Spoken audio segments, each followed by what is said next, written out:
Hello, my name is James. Welcome to Sleep Stories World. What if I told you that the reason you can navigate anywhere in the world today began with a carpenter who refused to give up? For centuries, sailors died because no one could solve one simple problem: knowing where you were on the open ocean. Kings offered fortunes. Geniuses failed. Until a self-taught clockmaker from a tiny English village spent his entire life building something impossible. This is the story of John Harrison and the search for longitude, a tale of obsession, precision, and one man's quiet battle against the greatest scientific minds of his age. Tonight, let this gentle journey through history carry you peacefully into sleep as we explore how human persistence solved a problem that once seemed beyond reach. Close your eyes, get comfortable, and let's begin. But first, let's prepare your space for rest. Ensure you're somewhere comfortably cool, dark, and quiet. If you need to adjust anything, your curtains, your temperature, your pillows, please do so now. When you're ready, lie down and let yourself settle into your bed. Feel the weight of your body being supported. You may want to cover yourself with a light blanket as your body relaxes. Now, gently close your eyes. There's nothing you need to see anymore tonight. Your only task now is to be here, allowing yourself to receive the gift of rest. Take a deep breath in through your nose and exhale slowly through your mouth. Breathe in deeply, feeling your chest expand. Breathe out, feeling your body sink deeper into your bed. In and out. With each breath, you're signaling to your body that it's safe to rest. Now, imagine being surrounded by a warm, vibrant light. This light is gentle and comforting, carrying with it a deep sense of peace and safety. As you breathe in, let this warm light fill your chest. As you breathe out, imagine it spreading gently through your upper body. Breathe in, and let the light expand through your shoulders, your arms, your back. Breathe out, and feel it filling your stomach, your neck, your head, every space within you glowing softly. If a thought comes by, acknowledge it like watching a leaf float by on a gentle stream, and then let it drift away. There will be time for those thoughts later. Now is for rest. On your next breath in, let the warm light travel downward. Feel it reach your hips, your thighs, your knees. Breathe out and sense it flowing down to your ankles, to your toes. Every part of you now is surrounded by this gentle, warm glow. You are completely enveloped in comfort and peace. Focus on your breath and the warm light surrounding you. If your mind wanders, simply guide it back, gently, to your breath, to the light. You are safe. You are comfortable. You are exactly where you need to be. As we move into tonight's story, allow yourself to let go even more. Let the words wash over you like a gentle tide.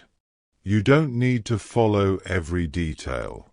Simply receive the story as a gift, a soft companion as you journey towards sleep. And now, let us begin. Long before the age of satellites and digital maps, long before compasses pointed sailors across uncharted seas, there existed a dream. It was the dream of understanding our place on this blue sphere we call home. A dream of drawing invisible lines across the curve of the earth, lines that would help us find our way through the vastness of ocean and land. Picture, if you will, the ancient world, where the night sky was not dimmed by city lights, where stars blazed with a clarity we can scarcely imagine today. The heavens turned slowly overhead, constant and predictable, like a great cosmic clock. And beneath those stars, curious minds wondered, how do we map the surface of a sphere? The ancient Greeks understood something remarkable. They knew, through careful observation and mathematics, that our Earth was round. Not flat, as one might assume when gazing across an endless plain, but curved, a perfect sphere floating in the cosmos. And with this knowledge came a profound challenge. How do you create a map of something with no edges, no corners, no beginning or end? Into this question stepped a brilliant mind. Ptolemy, a Greek astronomer and geographer who lived in Alexandria during the 2nd century. Imagine him in that great library, surrounded by scrolls and star charts, contemplating the geometry of our world. Ptolemy proposed something elegant, something that would echo through the centuries. A grid of lines covering the Earth's surface, like a net of invisible threads wrapping around a sphere. He called these lines latitude and longitude, from the Latin words latus meaning wide, and longitudo meaning length. These weren't physical lines carved into the earth, but mathematical concepts, measurements of angles that could pinpoint any location on our planet's surface. It was an idea of breathtaking simplicity and power. The concept worked like this. Imagine slicing the earth with countless parallel planes, each one creating a circle around the globe. The largest of these circles runs around the middle, the warmest band of our planet, which we call the equator. From this central line, you could measure distances northward and southward, dividing the sphere into degrees, like slicing an orange into sections. The ancients discovered they could calculate these distances, these latitudes, by observing the stars. Long before the time of Christ, Mediterranean sailors learned that the North Star, Polaris, sits almost directly above the northern pole of Earth. As you travel southward from northern lands, Polaris appears lower in the sky. Travel north, and it rises higher. This simple observation became a tool of remarkable precision. The angle between the horizon and Polaris told you how far north you stood from the equator. At the equator itself, Polaris sits right on the horizon. In the Mediterranean, it hangs at a comfortable angle overhead. These invisible lines of latitude, running east and west around the globe, became known as parallels, for they never meet, never cross, stretching eternally around the curve of Earth. But latitude was only half the puzzle. You also needed to know your position east to west. For this, the ancients established the concept of a zero meridian, a line running from the North Pole to the South Pole, a starting point from which all other measurements could be made. Different civilizations chose different zero points, different places to begin counting. There was no universal agreement, only local conventions. Around the Mediterranean Sea, that cradle of early civilization, distances were carefully measured. Scholars and sailors combined celestial observations with careful records of travel times, wave patterns, and coastal landmarks. They measured the distance between ports, between islands, between the great cities of antiquity. The knowledge accumulated slowly, like grains of sand gathering into dunes. These early mapmakers understood they were attempting something extraordinary, translating the three-dimensional reality of our spherical Earth onto two-dimensional charts that could be carried on ships and studied in lamplight. Every map was a compromise, every projection a balance between accuracy and utility. And so the foundation was laid, a mathematical framework that would one day span the globe. But it was only the beginning. For while the ancients could measure their position north and south with the stars, the question of east and west, the problem of longitude, would remain unsolved for centuries to come. It would haunt sailors, challenge monarchs, and inspire a clockmaker's genius in ways no one could yet imagine. As the ancient world gave way to new ages, as the Mediterranean ceased to be the limit of human ambition, this unfinished dream would grow more urgent. Ships would venture into wider waters, where the old methods no longer sufficed, where being lost at sea meant more than inconvenience, it meant tragedy. But that part of our story awaits, just ahead, drifting toward us like a ship approaching through evening mist. For centuries, the Mediterranean had been enough, that enclosed sea cradled by Europe, Africa, and Asia, where landmarks were never far away, where experienced sailors knew every island, every headland, every shifting pattern of wind and current. Here, the ancient methods sufficed. Here, navigation was almost an art of familiarity. But the world was calling humanity outward, beyond familiar waters into the vast, unmarked expanses of the Atlantic, the Indian Ocean, the Pacific. The age of exploration was dawning, and with it came a problem that would claim thousands of lives and countless ships, the problem of longitude. Imagine yourself aboard a sailing vessel in the late 15th century, watching the coast of Portugal fade behind you. You're heading south along the African coast, or perhaps west into the Atlantic's blue mystery. Your captain can tell you with reasonable accuracy how far north or south you've traveled. The sun at noon, the stars at night, these celestial guides reveal your latitude with mathematical certainty. But east and west, that's another matter entirely. That's the riddle that has no easy answer. As your ship runs before the wind, day after day, the question haunts every officer, every navigator. How far have we actually traveled? Where, precisely, are we on this vast sphere? The problem is time, though it would take humanity a long while to fully understand this. You see, Earth rotates once every 24 hours, spinning like a great ball beneath the fixed stars. This means that every hour, every location on the equator moves through 15 degrees of longitude. If you could somehow compare the time at your current location with the time back at your home port, you could calculate exactly how far east or west you traveled. But there, in that simple word "if," lay an ocean of difficulty.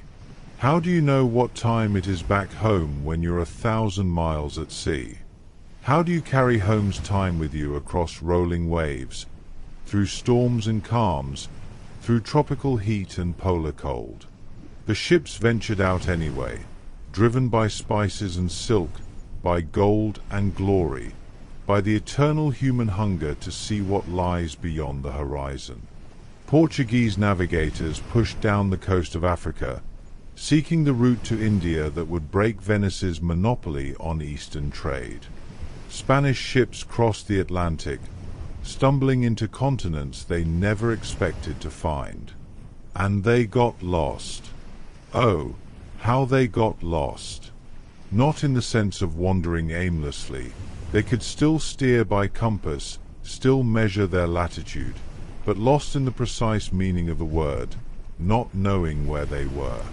A ship might aim for an island and sail right past it, hundreds of miles to the east or west, never knowing how far off course the currents had pushed them during the night. Dead reckoning, they called their method.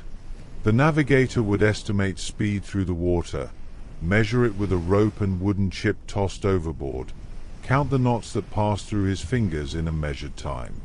He would note the compass heading, calculate the day's progress, mark it on his chart.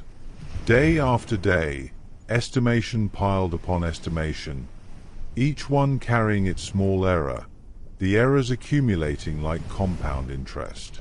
A current you didn't notice, running silently beneath the keel, could push you 30 miles off course in a day.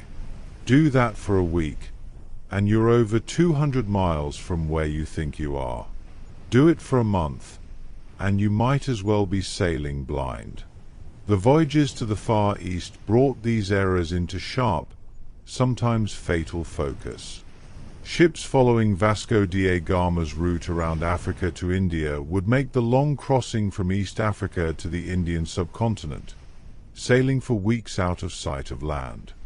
They knew their latitude, they could see that in the stars, but their longitude was guesswork dressed up as mathematics. Some arrived safely, their estimates lucky, or their pilots experienced enough to recognize the coast when it finally appeared. Others missed their landfalls entirely, sailing past harbors and safe anchorage, wasting precious weeks searching, running low on water and provisions. Some simply vanished, claimed by reefs they never saw coming, by shorelines that appeared where no land should have been. And it wasn't just merchant ships. Naval fleets, carrying the power and prestige of nations, could be scattered across hundreds of miles of ocean, each ship with a slightly different estimate of position, each captain thinking he knew where he was, none of them quite certain. The maritime nations began to realize this was more than an inconvenience.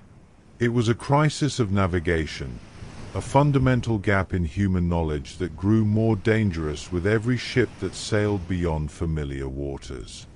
It was a problem that demanded a solution, though what that solution might be, no one yet knew. Some suggested sailing only along known latitudes, reaching the right parallel and then turning east or west, trusting that you'd eventually hit your destination. Clumsy, time-consuming, but safer than guessing. Others proposed elaborate systems of astronomical observation, seeking some celestial clock that might reveal the passage of time. But none of these methods worked well enough, consistently enough, to solve the problem. And so the question hung in the air of every admiralty, every guild of merchant venturers. How do you measure your position east and west when you're beyond sight of land? How do you carry time itself across the ocean? The answer would require genius, would require precision undreamed of, would require a craftsman willing to devote his entire life to the patient ticking of impossibly accurate mechanisms. But we're not quite there yet in our story. First, we must watch as brilliant minds try other paths, other solutions, each one approaching the problem from a different angle. In the year 1610, in the city of Padua, a middle-aged mathematician named Galileo Galilei turned his newly improved telescope toward the night sky. What he saw would change not only astronomy, but would offer what seemed, at first, like an elegant answer to the longitude problem. Galileo was observing Jupiter, that giant wanderer among the stars, that bright planet visible to the naked eye. But through his lens, something remarkable appeared. Tiny points of light flanked the planet, 4 of them arranged in a line like celestial attendants. Night after night, Galileo watched, and night after night, these points of light moved, dancing around Jupiter in their orbits. They were moons. Jupiter had moons. 4 bright satellites circling the giant planet with mathematical precision, each one keeping its own rhythm, its own celestial schedule. And in that moment of discovery, Galileo saw something beyond their beauty. He saw a clock in the sky. Think about it for a moment. Here were 4 moons, visible from anywhere on Earth where Jupiter could be seen, moving in predictable patterns. The innermost moon, Io, completed its orbit in just 42 hours. Europa took 3.5 days. Ganymede, 7 days. Callisto, more than 16. They would pass in front of Jupiter, disappear behind it, cast their tiny shadows on its face, all on a schedule as regular as clockwork. If you could predict when these events would occur, when a moon would vanish behind Jupiter, when it would emerge, you would have a universal timepiece. A sailor in the Pacific could observe the same eclipse of Io as an astronomer in Rome. If the sailor knew when that eclipse was supposed to occur back in Rome, he could compare it with his local time and calculate his longitude. It was brilliant in theory. Galileo established his own zero meridian, his own starting line for measuring longitude. He created tables predicting the movements of Jupiter's moons, intricate calculations showing when each satellite would appear and disappear. He offered this method to various maritime powers, hoping for patronage and recognition. But there was a problem. Actually, there were several problems, each one rooted in the practical realities of life at sea. To observe Jupiter's moons with enough precision to time their eclipses, you needed a telescope. Not a simple spyglass, but a proper telescope with magnification strong enough to see those tiny points of light clearly. Now, imagine trying to hold such a telescope steady on the deck of a ship. The vessel rises and falls with the swells, pitches forward and back, rolls side to side. You're trying to keep a magnified image of Jupiter centered in your view while the world beneath you moves in 3 dimensions. The planet dances wildly in your eyepiece, appearing and vanishing, impossible to track with any precision. Galileo knew this was a problem.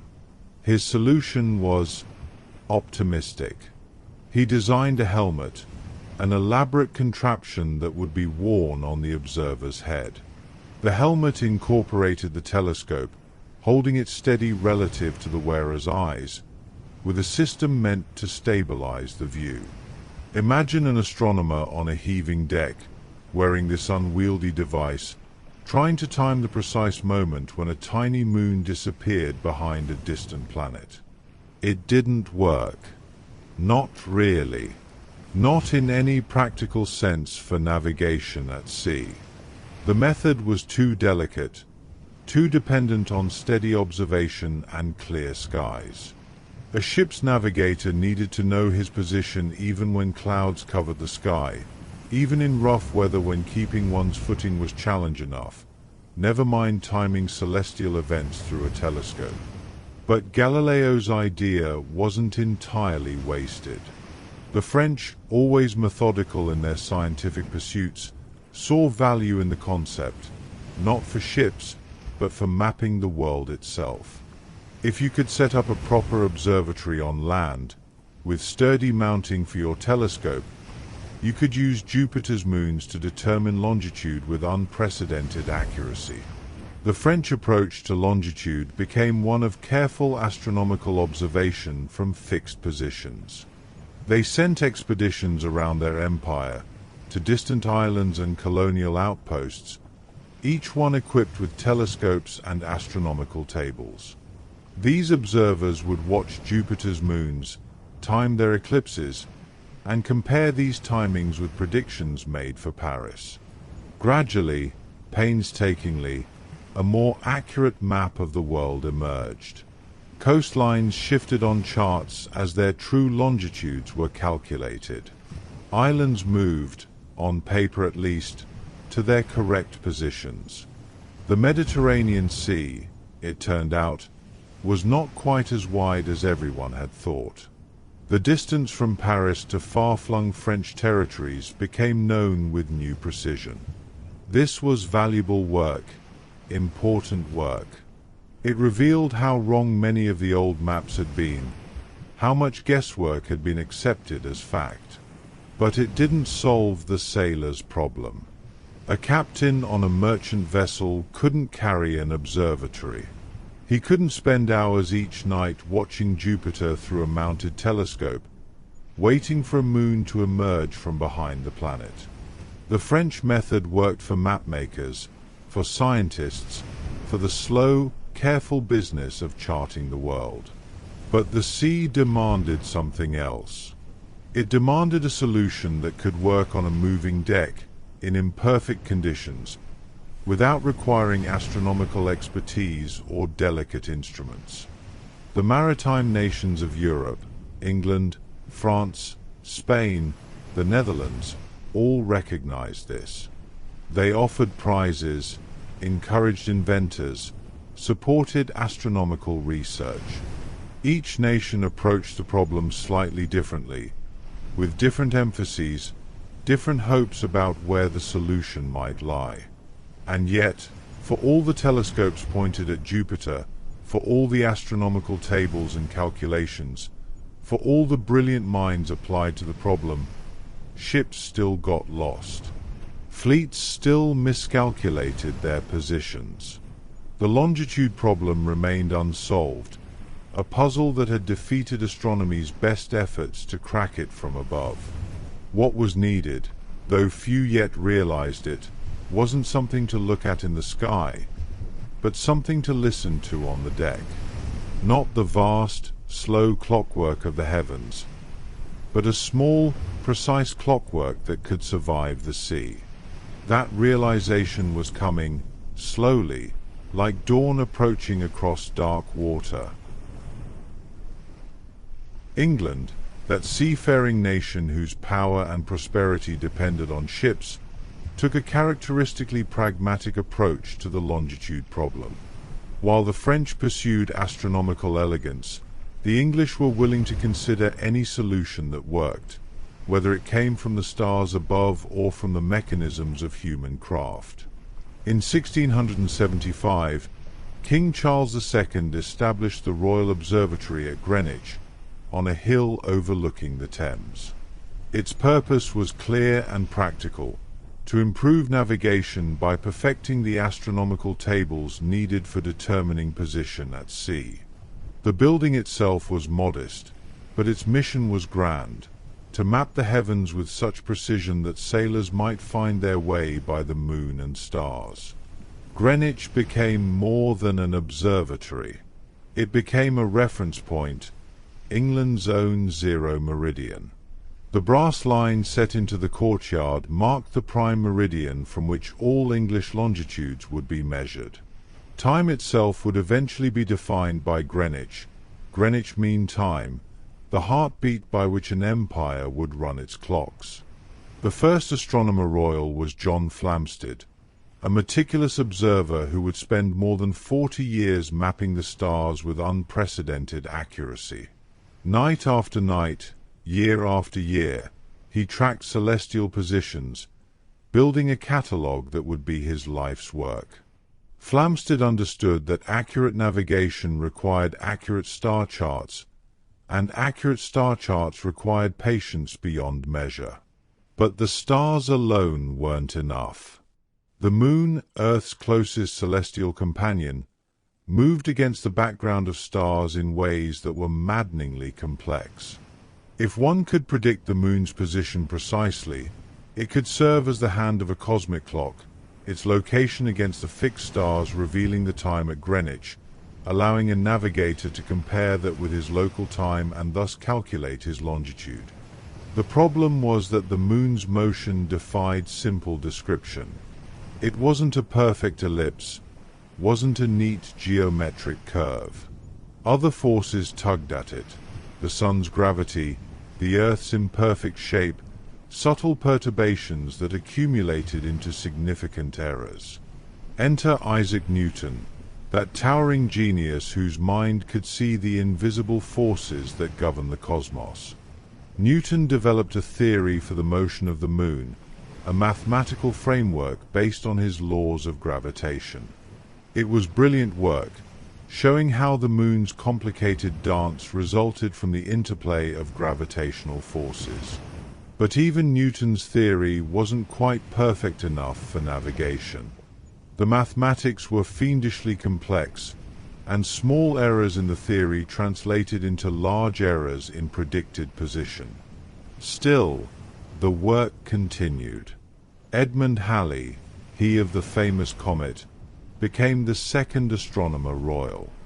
Halley worked to refine lunar tables, to make the moon's predicted positions accurate enough for practical navigation. It was painstaking work, comparing predictions with observations, adjusting the mathematical models, trying to squeeze more precision from the calculations. Years passed. Decades. The observatory at Greenwich accumulated data, trained astronomers, refined its instruments. The lunar distance method, determining longitude by measuring the moon's position against background stars, seemed perpetually on the verge of becoming practical. But on the verge wasn't good enough when lives were at stake. On the night of October 22nd, 1707, this became tragically clear.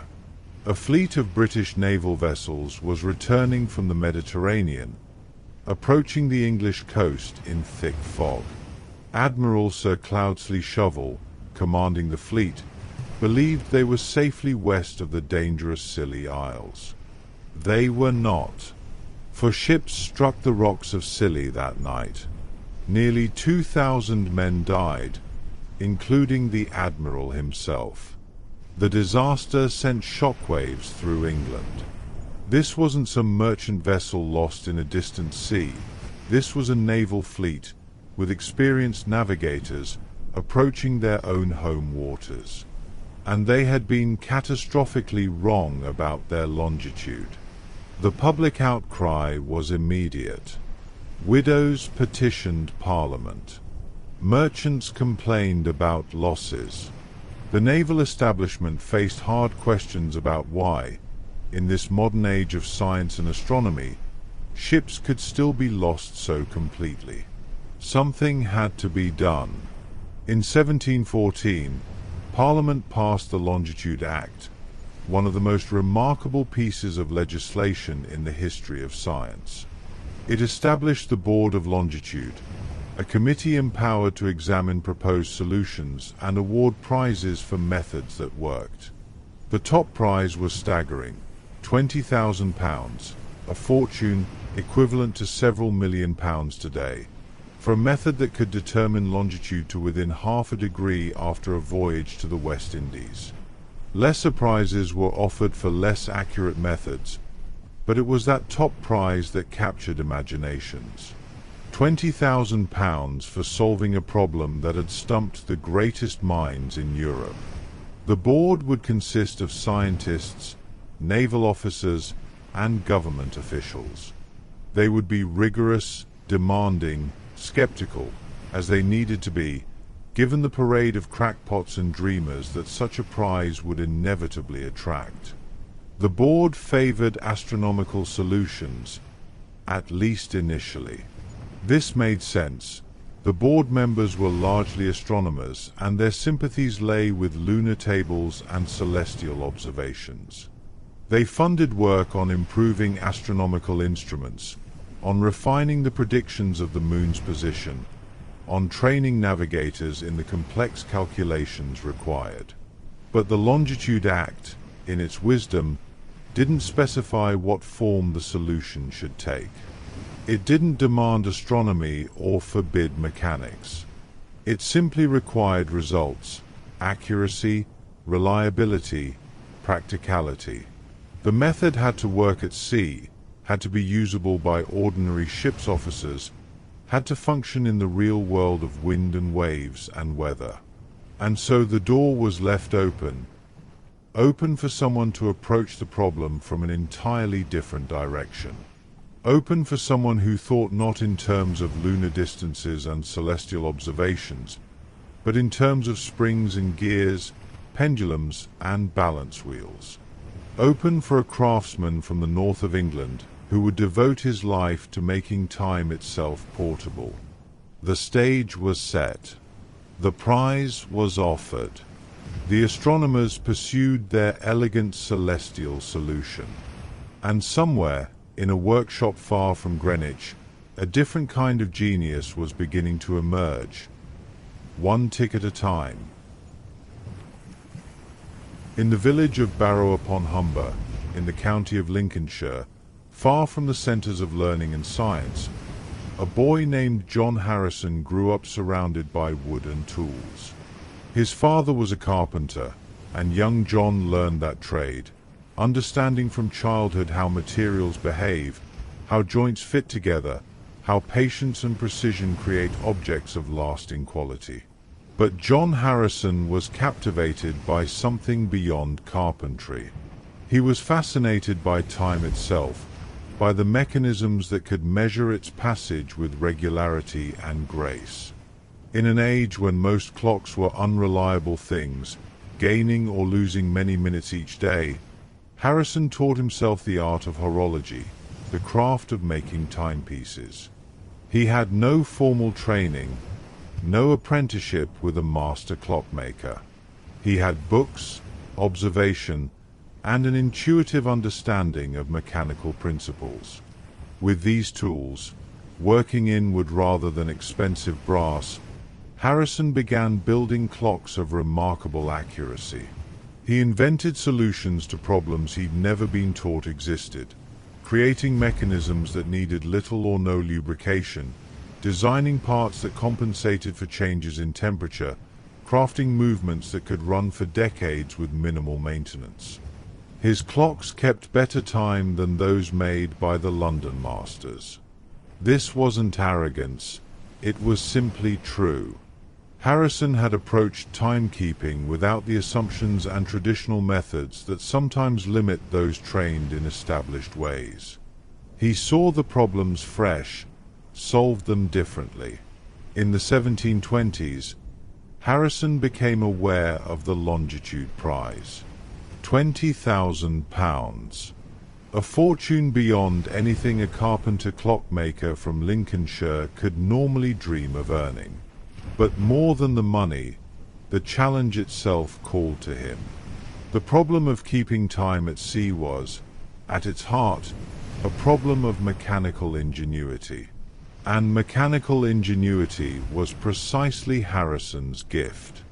He began to design a sea clock, not a watch, for watches of that era were far too inaccurate, but a larger timepiece that could withstand a ship's motion while maintaining precision. He worked through the problems methodically. Temperature changes caused metals to expand and contract, throwing off a clock's timing. The pitch and roll of a ship would disturb a pendulum. Friction in the gears would increase and decrease with the motion, creating irregular timekeeping. To each problem, Harrison conceived solutions. But he needed support, needed funds to build a full-scale timekeeper, needed someone in London to take him seriously. In 1730, at the age of 37, Harrison made the journey to London, carrying drawings and descriptions of his proposed sea clock.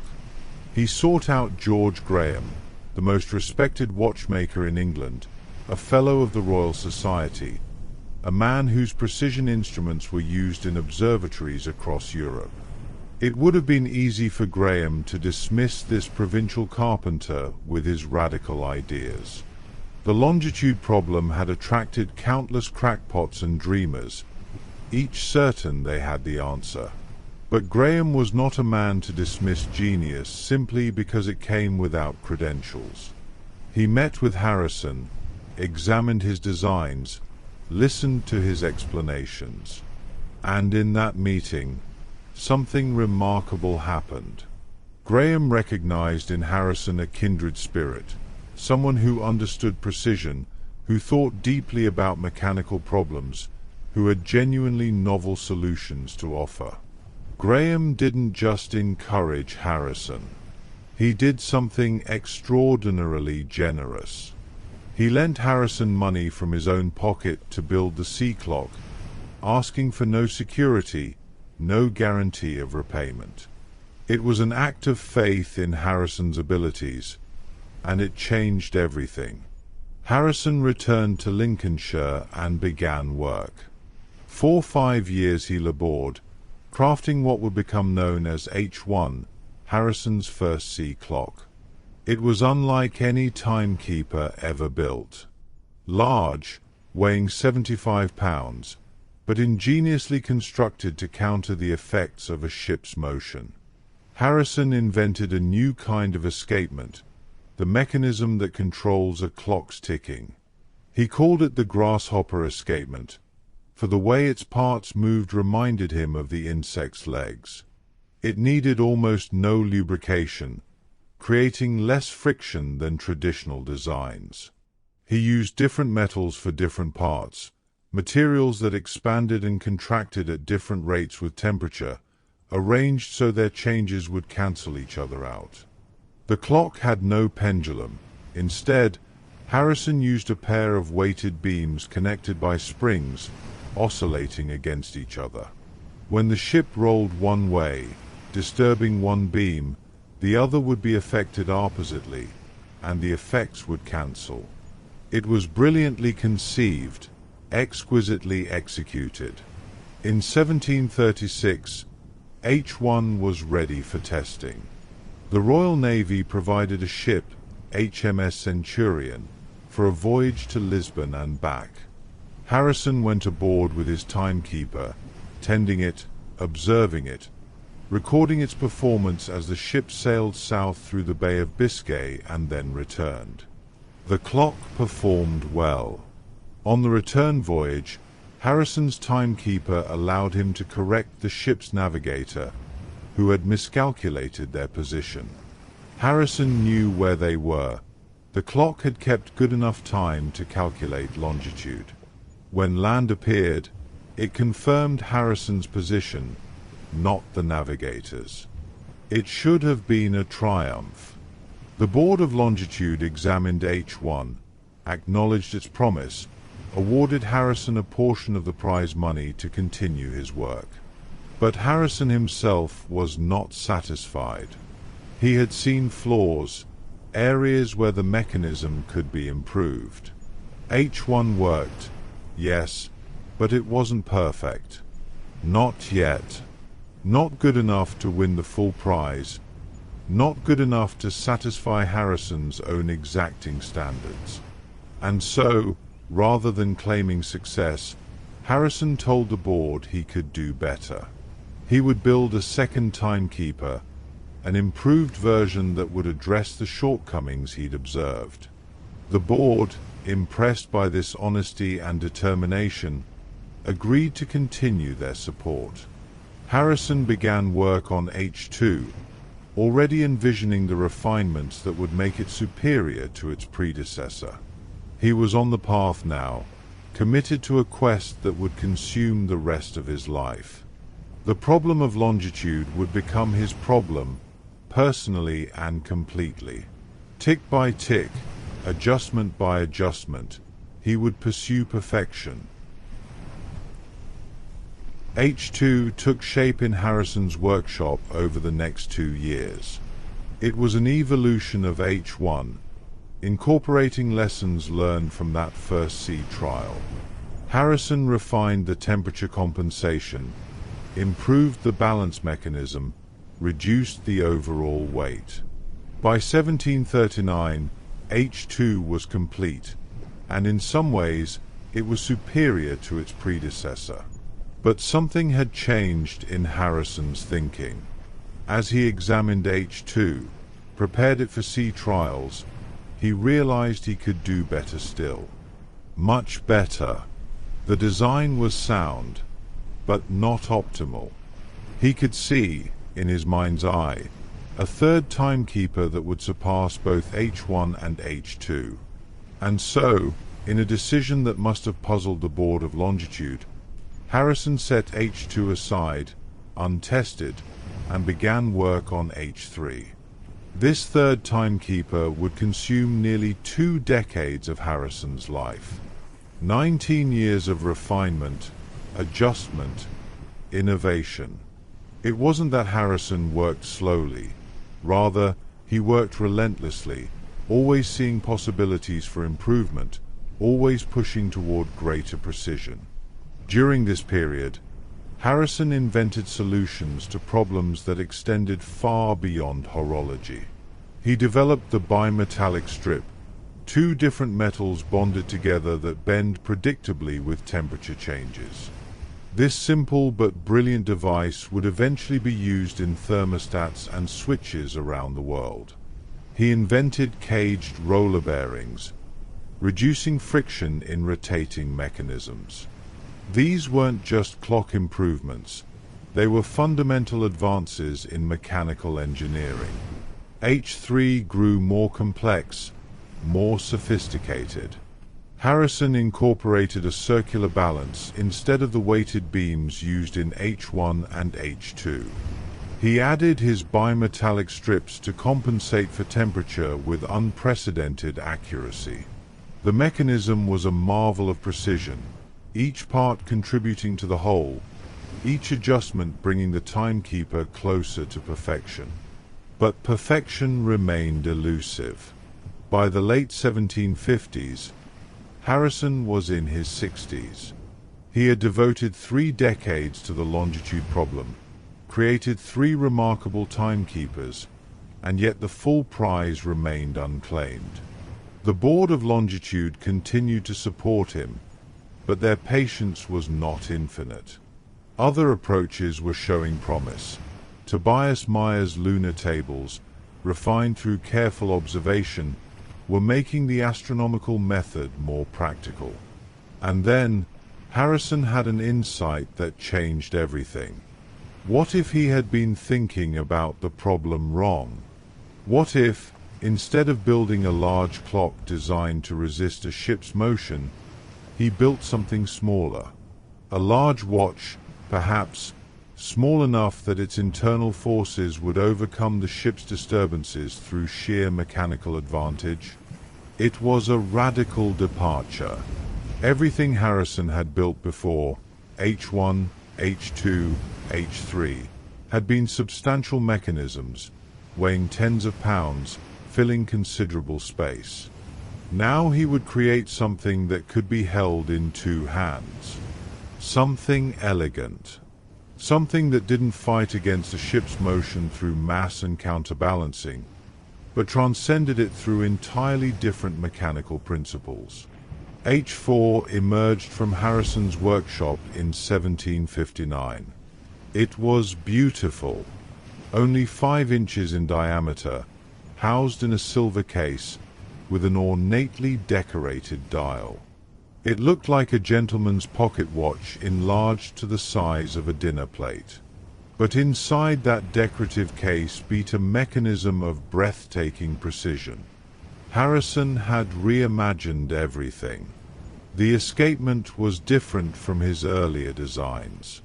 The balance wheel oscillated 5 times per second, fast enough that the ship's motions couldn't disturb its regularity. Every part was crafted to tolerances that pushed the limits of 18th century manufacturing. The result was a timekeeper that didn't just work at sea. It worked with accuracy that would have been considered excellent even for a stationary clock in an observatory. In 1761, H4 was ready for its ultimate test. The Board of Longitude arranged a voyage to Jamaica aboard HMS Deptford. But Harrison himself was now 68 years old, too old for the rigors of such a voyage. Instead, his son William would go as curator of the timekeeper, responsible for winding it daily, recording its performance, protecting this precious mechanism that represented his father's life's work. The ship was commanded by Captain Dudley Digges. William Harrison boarded with H4 carefully secured, along with a record book to note the time shown each day. The voyage would take months, across the Atlantic to Jamaica, time spent in port, then the return to England. Throughout that time, H4 would need to keep time accurately enough to determine longitude within the prize requirements, half a degree, which translates to about 30 nautical miles at the equator. The Deptford sailed from Portsmouth on November 18, 1761. William Harrison tended H4 faithfully, winding it each day, recording its time, shielding it from spray and damp. The timekeeper ticked steadily through calm seas and rough, through tropical heat and Atlantic storms, seemingly indifferent to the motion and conditions that would have defeated lesser mechanisms. When the Deptford arrived in Jamaica, William used H4 to calculate the longitude of Port Royal. When the astronomical observations were completed and the true longitude determined, H4's calculation was remarkably close, astonishingly close. On the return voyage, the watch continued to perform magnificently. After 81 days at sea, H4 had lost only 5 seconds. 5 seconds. This translated to an error of just over 1 nautical mile in longitude. It hadn't just met the requirements for the prize, it had exceeded them spectacularly, performing nearly 10 times better than necessary. William Harrison returned to England triumphant, certain that his father's decades of work would now receive their due recognition. The full prize, £20,000, seemed assured. How could the board possibly deny it? H4 had proven itself beyond any reasonable doubt. But reasonable doubt, it turned out, was not what Harrison faced. The Board of Longitude, dominated by astronomers who had long favored the lunar distance method, was reluctant to award the full prize to a mere watchmaker. They questioned whether H4's performance was repeatable. They suggested additional trials. They moved the goalposts, changing requirements, adding conditions. Harrison was furious, and rightly so. He had delivered exactly what was asked for, a method to find longitude at sea with unprecedented accuracy. But recognition, it seemed, would be almost as difficult to achieve as the technical breakthrough itself. The struggle was far from over. The Board of Longitude was unmoved by a single successful voyage, no matter how spectacular H4's performance had been. They demanded a second trial under different conditions to prove that the result was not mere fortune. And they wanted something more. They wanted to understand how H4 worked, to ensure that others could replicate Harrison's achievement. This last demand particularly stung. Harrison had spent 40 years developing his timekeepers, and now the board wanted him to reveal all his secrets before awarding the prize. It was as if his lifetime of work meant nothing without the ability to hand the knowledge to others. In 1764, a second sea trial was arranged.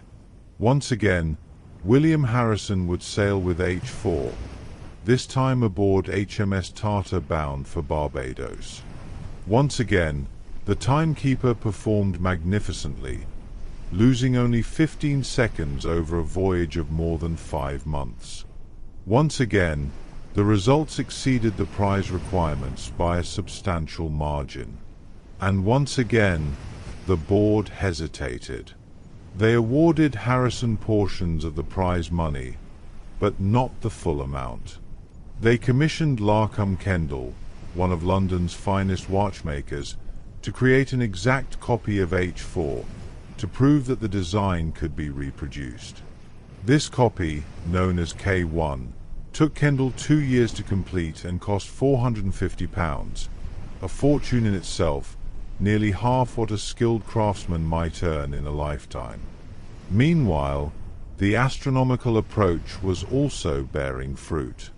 Tobias Meyer, a German astronomer, had refined the lunar distance tables to remarkable accuracy before his death in 1762. His widow submitted his work to the board, and Meyer was posthumously awarded £3,000 for his contribution. In 1767, the first nautical almanac was published, containing precise predictions of the moon's position for every day of the coming years. Now navigators had two methods available. They could measure the angle between the moon and certain stars, compare this with the predictions in the nautical almanac, perform complex calculations, and determine their longitude. It required skill, clear skies, and about 4 hours of mathematical work. Or they could glance at a marine chronometer and read their longitude directly from the time difference. The choice seemed obvious, yet the astronomical establishment clung to their method. In 1768, Captain James Cook embarked on his famous voyage aboard HMS Endeavour, sailing to Tahiti to observe the transit of Venus, that rare astronomical event when Venus passes directly between Earth and the Sun. Aboard the Endeavour sailed astronomer Charles Green, tasked with making precise observations and using the lunar distance method to determine longitude. The Endeavour also carried Larcum Kendall's K1, the copy of Harrison's H4. Here was an opportunity to compare both methods under identical conditions, in the hands of skilled practitioners, across one of the longest voyages of exploration ever undertaken. Cook would spend 3 years circumnavigating the globe, charting the coast of New Zealand, mapping the eastern shore of Australia, navigating through treacherous waters where no European ship had sailed before. Throughout this epic journey, both methods were employed, Green with his sextant and nautical almanac, the timekeeper ticking steadily in its case.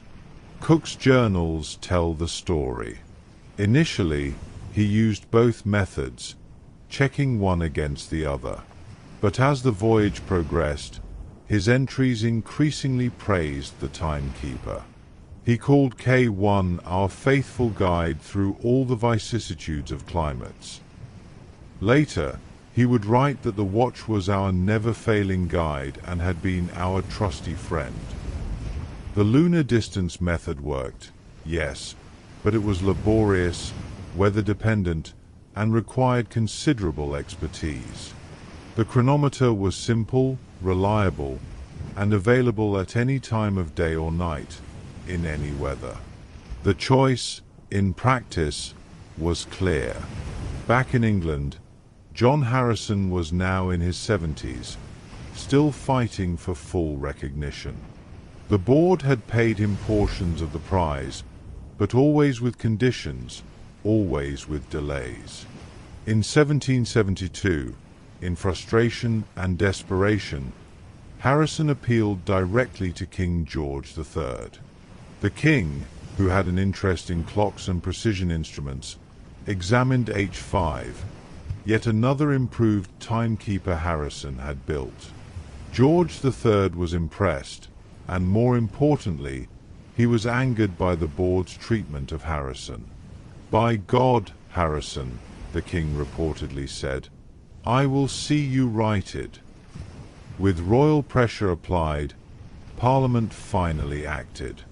In 1773, they awarded Harrison £8,750, not quite the full prize, but combined with earlier payments, nearly equivalent. It was a compromise, a face-saving gesture that allowed the board to maintain they had been right to be cautious while finally acknowledging Harrison's triumph. Harrison was 80 years old. He had spent his entire adult life pursuing this problem, had created mechanisms of unprecedented precision, had solved one of the greatest scientific challenges of his age. The recognition came late, came grudgingly, but it came. Meanwhile, another London watchmaker, John Arnold, was working on something that would prove equally important: mass production. Arnold developed methods to manufacture marine chronometers more efficiently than Kendall's painstaking copying of H4. His chronometers were good enough for navigation and cost a fraction of K1's price. As chronometers became more affordable, more available, they spread throughout the world's merchant and naval fleets. Ships that had once relied on dead reckoning and hope now navigated with confidence. The age of getting lost at sea was ending, not through astronomy's complex calculations, but through the steady ticking of precise mechanisms. John Harrison died on March 24, 1776, at the age of 82.